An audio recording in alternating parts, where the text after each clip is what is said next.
What an intriguing group of individuals you are, to a psychologist. I've had the opportunity over the last couple of days of listening in on some of your conversations and watching you interact with each other, and I think it's fair to say already that there are 47 people in this audience at this moment displaying psychological symptoms I would like to discuss today. And I thought you might like to know who you are. But instead of pointing at you, which would be gratuitous and intrusive, I thought I would tell you a few facts and stories in which you may catch a glimpse of yourself. I'm in the field of research known as personality psychology, which is part of a larger personality science which spans the full spectrum from neurons to narratives. And what we try to do, in our own way, is to make sense of how each of us, each of you, is in certain respects like all other people, like some other people, and like no other person. Now, already you may be saying of yourself, I'm not intriguing. I am the 46th most boring person in the Western Hemisphere. Or you may say of yourself, I am intriguing, even if I am regarded by most people as a great thundering twit. But it is your self-diagnosed boringness and your inherent twittiness that makes me as a psychologist really fascinated by you. So let me explain why this is so. One of the most influential approaches in personality science is known as trait psychology, and it aligns you along 5 dimensions, which are normally distributed, that describe universally held aspects of difference between people. They spell out the acronym OCEAN. So O stands for open to experience versus those who are more closed. C stands for conscientiousness, in contrast to those with a more lackadaisical approach to life.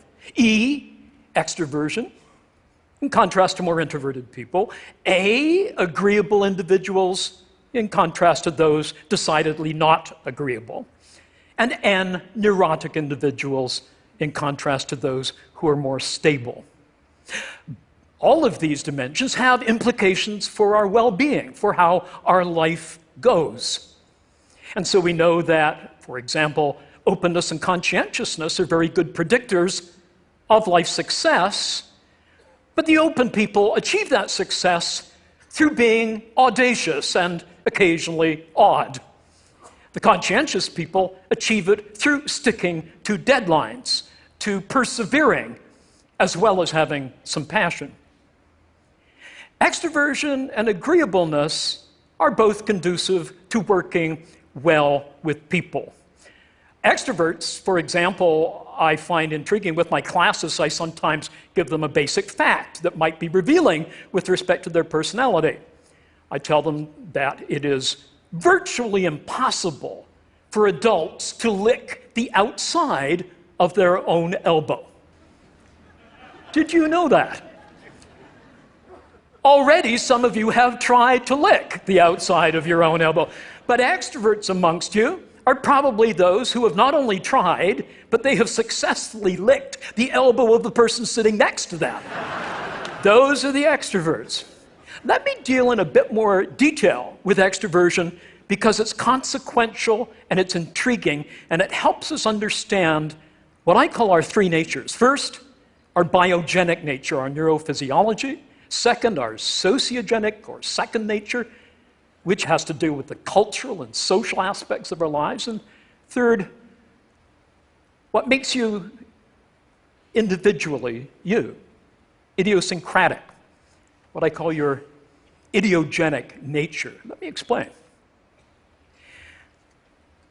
One of the things that characterizes extroverts is they need stimulation.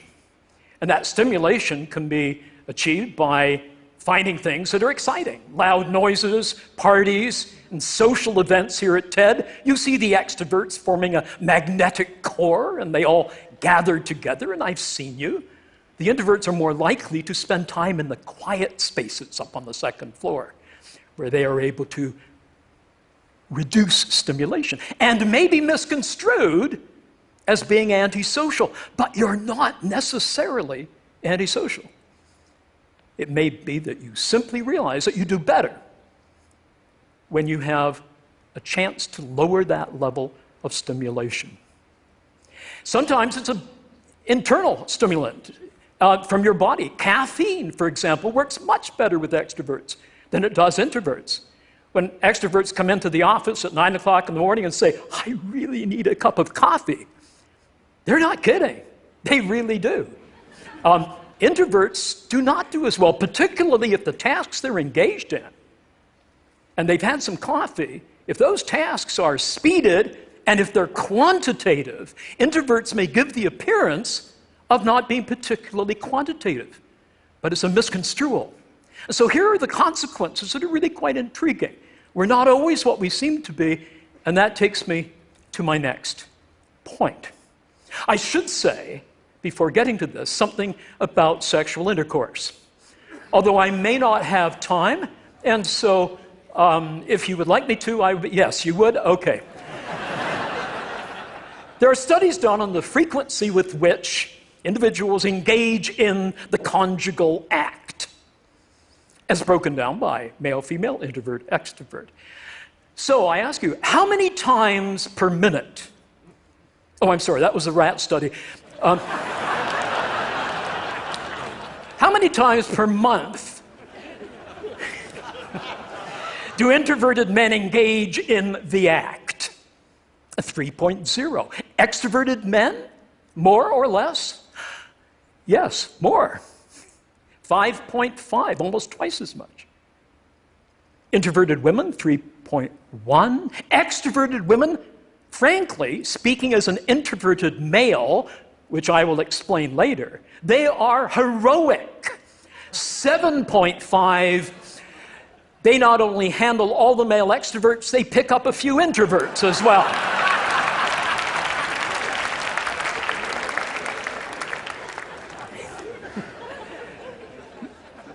We communicate differently, extroverts and introverts.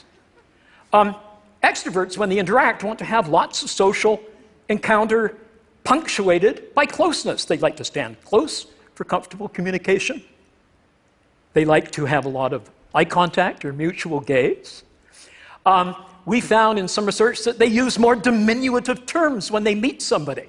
So when an extrovert meets Charles, it rapidly becomes Charlie, and then Chuck, and then Chuckles baby. Whereas for introverts, it remains Charles until he has given a pass to be more intimate by the person he's talking to. We speak differently. Extroverts prefer black and white, concrete, simple language. Introverts prefer, and I must again tell you that I am as extreme an introvert as you could possibly imagine.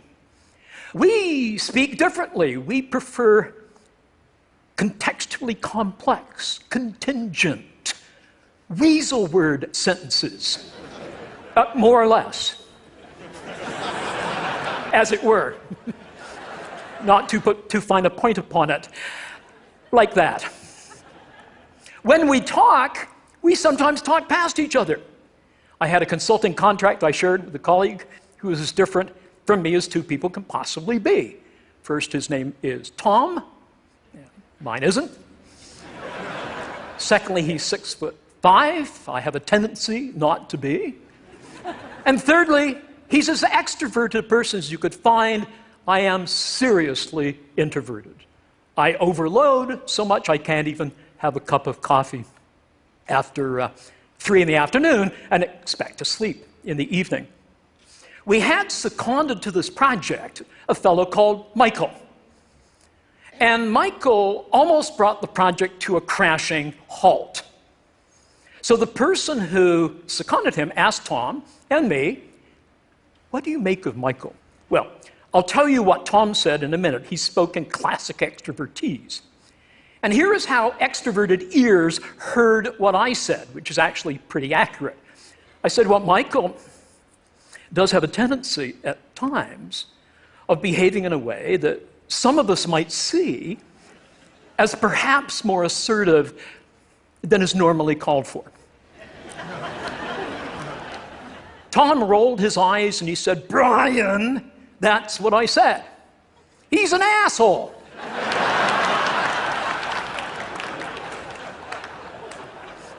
Now, as an introvert, I might gently allude to certain assholic qualities in this man's behavior, but I'm not going to lunge for the A word. But the extrovert says if he walks like one, if he talks like one, I call him one, and we go past each other. Now, is this something that we should be heedful of? Of course, it's important that we know this. Is that all we are? Are we just a bunch of traits? No, we're not. Remember, you're like some other people and like no other person. How about that idiosyncratic you? As Elizabeth or as George, you may share your extroversion or your neuroticism. But are there some distinctively Elizabethan features of your behavior or Georgian of yours that makes us understand you better than just a bunch of traits, that make us love you, not just because you're a certain type of person?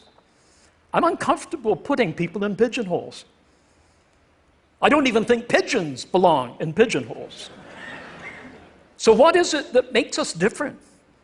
It's the doings that we have in our life, the personal projects. You have a personal project right now, but nobody may know it here. It relates to your kid.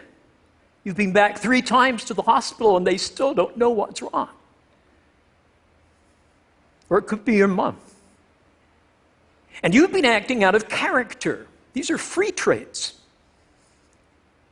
You're very agreeable, but you act disagreeably in order to break down those barriers of administrative torpor in the hospital to get something for your mom or your child.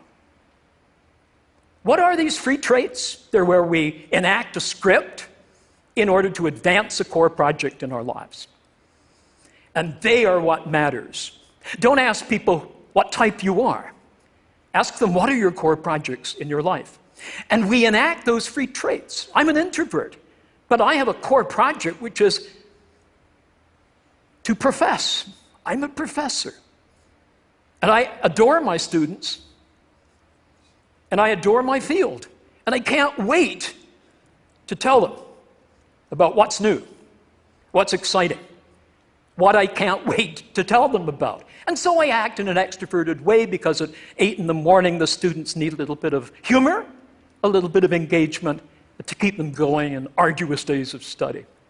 But we need to be very careful when we act protractedly out of character. Sometimes we may find that we don't take care of ourselves. I find, for example, after a period of pseudo-extroverted behavior, I need to repair somewhere on my own. As Susan Cain said in her Quiet book, in a chapter that featured the strange Canadian professor who was teaching at the time at Harvard, I sometimes go to the men's room to escape the slings and arrows of outrageous extroverts. I remember one particular day when I was retired to a cubicle trying to avoid overstimulation. And a real extrovert came in beside me, not right in my cubicle, but in the next cubicle over. And I could hear various evacuatory noises, which we hate, even our own. That's why we flush during as well as after. And then I heard this gravelly voice saying, "Hey, is that Dr. Little?" If anything is guaranteed to constipate an introvert for 6 months, is talking on the John. that's where I'm going now. Don't follow me. Thank you.